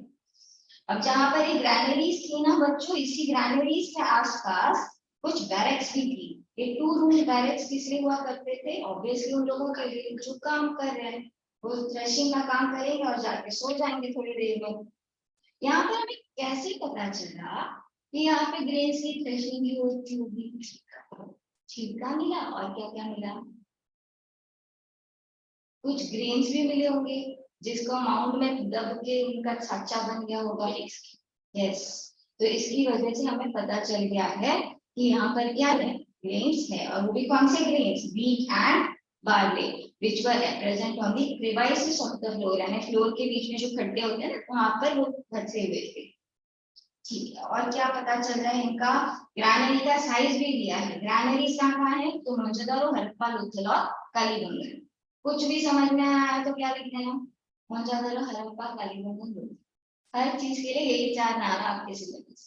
ठीक है, तो यहाँ पर इनके साइजेस क्या है, लेंथ में कितने थे 45.71 मीटर्स, और ये ब्रेथ में कितने थे 15.23 मीटर्स। आगे देखते हैं, मोहनजोदारो का दिया है एक स्टैंडर्ड साइज, उसके अलावा हड़प्पा के भी अलग दिए हैं। इतना पूछेंगे क्या, मुझे नहीं लगता इतना साइज वाइज पूछने वाले। स्कूल कैसी है तुम लोगों की, खड़ूस है अच्छी है, नॉर्मल? दोनों ने ऐसे ही एक्शन किए। ठीक है, तो याद रख लेना हड़प्पा के लिए क्या साइज है 15.23 इंटू 6.09, और वहां मोहनजोदारो के लिए क्या साइज दिया है 45.71 इंटू 15.23। अब ये यहाँ पे जो स्टोर कर रहे हैं ग्रेन्स को, उसको क्या करेंगे, या तो ये ग्रेन्स जो है यहाँ पे मंगाए जाते थे या तो यहाँ से भेजे जाते थे, दोनों पॉसिबिलिटीज हो सकती है। लेकिन आपके बुक वाले तो कह रहे हैं कि लोग ग्रेन्स क्या करें, मंगा रहे थे। Location Harappa near river Ravi. Harappa कहाँ है बच्चों, किस नदी किनारे है, रिवर रावी। 5 ट्रिब्यूटरीज है ना इंडस रिवर की, कौन सी 5 ट्रिब्यूटरीज है, इंडस रिवर मेन रिवर, उससे क्या क्या निकलता है, बियास, सतलज, चेनाब, झेलम और रावी। तो एक और भी है सोन, सोन नदी, आई थिंक वो बियास का ही दूसरा नाम है, चेक कर। तो मच्छर से खेल रहे हो यार, क्या हाल है यार। अब उसका डेड बॉडी आके कल ढूंढेगा ये, उसका माउंट कहीं मिलेगा क्या मछली का। इतने ज्यादा पक जाते हो हिस्ट्री पढ़ते पढ़ते ना, मच्छर कीड़े सब दिखने लगते हैं। चैप्टर अभी भी है और बुक करने तो चढ़ाने के टाइम भी है 10 घंटा का, 10 मिनट है, 10 घंटे चाहिए, 10 मिनट ही पक रहे हैं। अब इनको वॉल क्यों बना दिया गया था, इस पूरे के आसपास रेस प्लेटफॉर्म पे भी बना, ऊपर से वॉल भी बना ताकि फ्लड का पानी यहाँ पे ना आए और सही से वेंटिलेशन हो ताकि ये सड़ ना जाए। फिर ट्रेड, ट्रेड कैसे करें, इसका तो बिल्कुल इलाज नहीं है, इसमें आपको हर चीज याद ही रखनी पड़ेगी, फैक्चुअल चीजें हैं, लेकिन फिर भी मुझे टाइम मिलेगा तो मैं इसमें कुछ ना कुछ दिमाग लगाकर आसान करने की कोशिश करूँ, अजीब अजीब चीजें रखूँ। थोड़ा टाइम लगेगा मुझे, अभी तो मेरा बहुत ज्यादा टाइट चल रहा है, सुबह 7:30 बजे से लेक्चर स्टार्ट होते हैं, अभी तक हो गए, तो मुझे थोड़ा सा टाइम दे देना, अगले हफ्ते तक अगर मुझे टाइम मिल जाता है मैं इसके लिए कोई इजी ट्रिक बना रहा हूँ। फिलहाल तो फैक्ट पढ़ लेंगे, तो इनका स्टैंडर्ड ऑफ लिविंग, इनका सोशल स्ट्रक्चर, इनका स्क्रिप्ट, इनके वेट्स मेजर्स, ये सारे देखकर तो हम ये बता सकते हैं कि इनका सिस्टम जो था वो हाईली डेवलप था। फिर यहाँ पर इन्होंने क्या कहा है कि सिर्फ इंडिया की एक आध पार्ट से ट्रेड करते थे ऐसा नहीं है, ये इंडिया के बाहर के भी रीजन के साथ ट्रेडिंग किया करते थे, और इनके जो मेटल्स थे, इनके जो चीजें थे जिससे वो ट्रेडिंग करते थे वो क्या होता था, स्टोन, मेटल और shell. Considerable trade in stone, metal और shell within the Indus Valley civilization zone, यानी अपने ही आसपास के लोकेशन में वो स्टोन, मेटल और शेल के जरिए ट्रेड किया करते। कुछ कॉमन प्रोडक्ट्स है जो यहाँ हर जगह पे आपको मिलते हैं। मेटल का मनी यूज नहीं होता था, यानी सिक्के का इस्तेमाल अभी तक नहीं होता था, लोगों को पता नहीं था, शायद नहीं आता था। सारा एक्सचेंज किससे होता था, बार्टर सिस्टम से, तुम मुझे ये दो मैं तुमको ये दूंगा, इस टाइप की सिस्टम को बार्टर सिस्टम कहेंगे। मोहनजोदारो, हड़प्पा, लोथाल, यहाँ पे क्या होगी, मेटलर्जी होगी। मेटलर्जी का मतलब क्या है, किसी क्रूड मेटल से आप किसी प्यूरिफाइड मेटल को निकाल दो। ब्रॉन्ज एज है ना, ब्रॉन्ज एज है तो मतलब क्या हो रहा है, लोग तो एलॉय भी बनाना जान चुके हैं, कॉपर के साथ टिन, जिंक वगैरह डालकर ब्रॉन्ज बना रहे हैं। क्या हुआ, ऐसे ही कुछ कुछ करके हंसते रहो तुम, ये छुट्टी है ना तुम लोगों की स्कूल में, इसीलिए ऐसे हो गए। लेकिन अच्छा है, बेचारे स्कूल चालू हो जाएंगे तो सुबह 6 घंटा वो पागल टीचर स्कूल की बढ़ रहे हैं, फिर यहाँ आओगे, यहाँ 4 घंटा हम लोग अजीब अजीब लोग आके बढ़ रहे हैं, हालत खराब है। 2 घंटे होंगे शाम के, 2 घंटे बढ़ रहे हैं, अभी झेल लो 3 घंटा हम लोग। आगे देखते हैं इन्होंने क्या दिया है। मोहनजोदारो में क्या मिलता था, मोहनजोदारो, हड़प्पा, लोथल, लेकिन मैंने कहा था ना वही 3 नाम को घुमा फिरा के लिखना है, इतना टेंशन नहीं लेने का कि क्या लिखे, जान चली जाएगी नाम याद कैसे। Metallurgy, producing tool, weapon, kitchenware, kitchenware भी घूमना, क्या क्या मिल रहा है यहाँ पर, बर्तन, मटके, प्लेट, चमचे, बहुत सारी चीजें मिली, चम्मच नहीं था वो तो मैंने ऐड कर दिया, काश मिलता नहीं चाहिए बाबा, अगर हमारी माओ को पता चल जाए वहां भी चली जाएंगी शॉपिंग करने, ये लेके आऊंगी वो लेके आऊंगी, पता नहीं बनाती तो कुछ है पर खरीदते। राइस क्या कहते हैं, rice seems to have been imported to Punjab from Gujarat, है देखो इनकी किस्मत, आज पंजाब दुनिया भर को बासमती खिला रहा है, और एक जमाना था यहाँ पर क्या हो रहा है, खुद चावल मंगा रहा है, किससे मंगा रहा है, गुजरात से मंगा रहा है। लोथाल से कोटरा क्या कर रहा है, प्रोवाइड कर रहा है कॉटन, किसके लिए, मोहनजोदारो, हड़प्पा और बनावली के लिए। बालाकोट और चांदरों में क्या बन रहे हैं, चूड़ियां, अब काली बंगाल की चूड़ियां काली काली यहाँ लाकर मत लगा दे रहे, वहां पर से चूड़ियां मिली है, चूड़ियां बनती कहाँ थी, बालाकोट और छानूदारों में। लोथाल और चांदरों में क्या बन रहा है, बीच का बने लोथल और चालू गालों में। अब ये उड़ जाएगा थोड़े दिनों में, मुझे पता है आप लोगों के दिमाग से, क्योंकि थोड़ा सा कॉम्प्लिकेटिंग हो रहा है। देखिए इसके लिए करती हूँ मैं कुछ अजीब सा कोई निमोनिक वगैरह बना के ले आऊंगी, हो सकता है उससे याद हो जाए। इंटरनेट ट्रेड के साथ साथ वेस्टर्न नेबरिंग कंट्रीज के साथ भी इनका कॉन्टैक्ट था। ट्रेड ये दूसरे कंट्रीज के साथ भी किया करते थे। जैसे अगर आप जानते हो तो आज के नॉर्दर्न अफगानिस्तान के साथ और सेंट्रल एशिया के साथ भी इनके ट्रेड रिलेशन हुआ करते थे। अब ये मैप है, इसी मैप से देख रहे हैं हम, जो मेसोपोटामिया के लोग थे ना, वो इंडिया यानी इंडस वैली सिविलाइजेशन का दूसरा नाम दिए है। उन्होंने क्या नाम दिया है?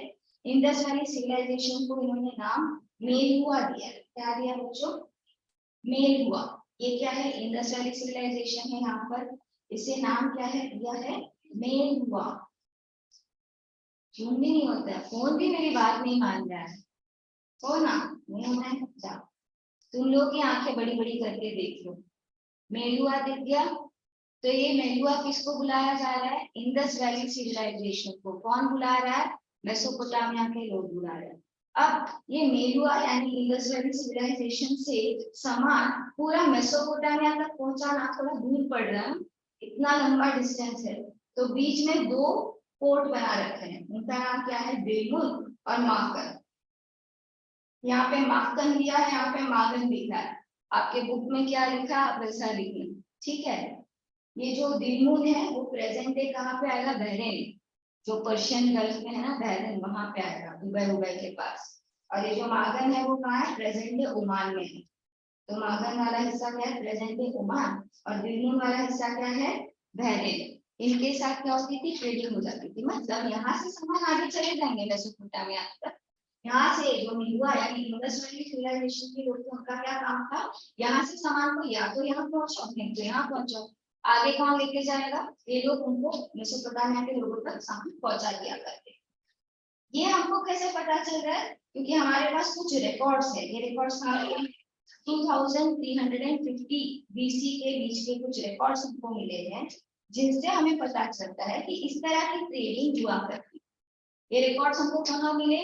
मेसोपोटामिया में मिले। और मेसोपोटामिया का स्क्रिप्ट क्या है? डेसिफर्ड है। आप लोग रोजेटा स्टोन के बारे में जानते हो?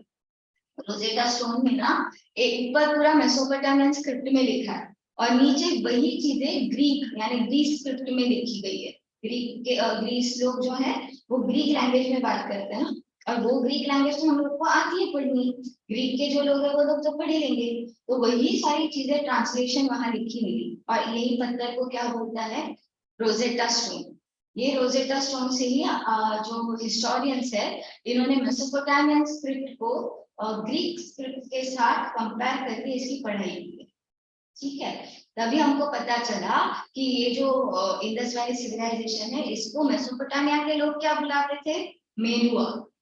मेलुआ बुलाते, ठीक है?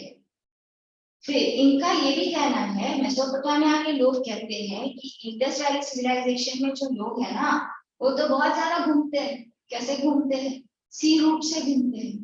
तो वो इनको क्या बुला रहे हैं? Seafarers. What are they calling them? Seafarers. तो मेसोपोटामिया के लोगों का कहना है कि इंडस वैली सिविलाइजेशन के लोग रेगुलरली सी रूट से ट्रैवल करते रहते हैं। ये इंपोर्ट करते हैं, एक्सपोर्ट करते हैं चीजों को। कहाँ से? वेस्ट एंड सेंट्रल एशिया से। गोल्ड कहाँ से आता था इंडस वैली सिविलाइजेशन में? नॉर्थ कर्नाटका से आता। सोना किससे ले रहे हैं? नॉर्थ कर्नाटका से। और कॉपर किससे ले रहे हैं? Copper from Rajasthan. सोना कर्नाटका से भी ले रहे हैं और अफगानिस्तान से भी ले रहे हैं। And copper from Rajasthan, south India, Baluchistan and Arabia, इन सभी जगहों से कॉपर ले रहे हैं। और लेड किससे ले रहे हैं? East and south India. ये फैक्चुअल चीजें हैं, याद रखने वाली चीजें हैं। देखो याद होती है क्या? थोड़ा सा पढ़ लोगे एक दो बार, मुझे याद करके ही पढ़ लेना, ठीक है? उससे याद हो जाएगी। पढ़ोगे ना बच्चे? या बिना पढ़े ही चले जाओगे? कदम कदम बढ़ाएगा, एग्जाम देते जा। बिना पढ़े जाऊंगा, कौन मुझे रोकेगा? ऐसा मत करना बच्चे, ठीक है? Weights and measures. है और ताकत आप लोगों में वेव्स मेजर्स को पढ़ने की। अपने दिमाग के ढक्कन को खोलो और मैं जो कुछ भी बता रही हूँ वो दिमाग के डिब्बे में ठूस दो। वेव्स एंड मेजर्स इंडिया में या फिर आज के डेट में देख सकते हो आप 1 ग्राम है या फिर 2 ग्राम्स है, केजी है, 1 केजी है, 2 केजी है। लेकिन ये लोग इतने सीधे थोड़ी थे कि 1 2 3 से इनका काम हो जाए। इन लोगों का सिस्टम क्या था, थोड़ा कॉम्प्लेक्स था। इन्होंने क्या किया, इनकी सारी चीजें 16 के मल्टीपल्स में चलेगी।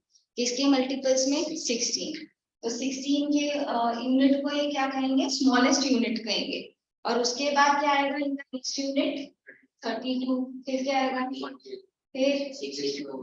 ठीक है, आगे का टेबल्स तो आप लोग जानते हो, कर लेना। ठीक है।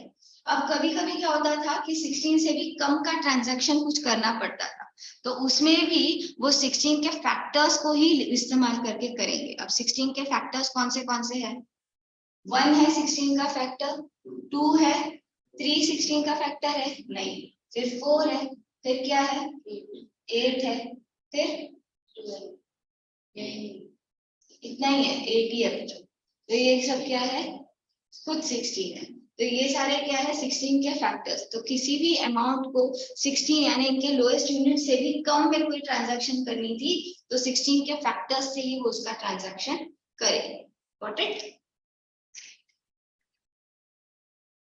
आज के डेट में इनका जो एक बेसिक यूनिट 16 वाला था ना, उसको अगर देखा जाए तो आज के डेट में 14 ग्राम का। अगर सबसे कम भी ये कितना लेते थे? 14 ग्राम। ठीक है, मान लो अगर मुझे केसर खरीदना है तो मुझे कम से कम 14 ग्राम केसर खरीदना पड़ेगा। ऐसे भी बैठ बैठ के परेशान हो गए, मरे लोगों के बारे में सुन के पूरी शाम खराब कर ली है तुम लोगों ने ना। जाओ बेल बज गया। आगे की कहानी हम लोग अगले क्लास में, और थोड़ा पढ़ लिया करो कभी कभार। क्या करोगे इस चैप्टर के बाद? फिजिक्स लेना है या हिस्ट्री लेना है? वो भी पढ़ाओ, आप पकड़ के जो पढ़ाओगे पढ़ लेंगे।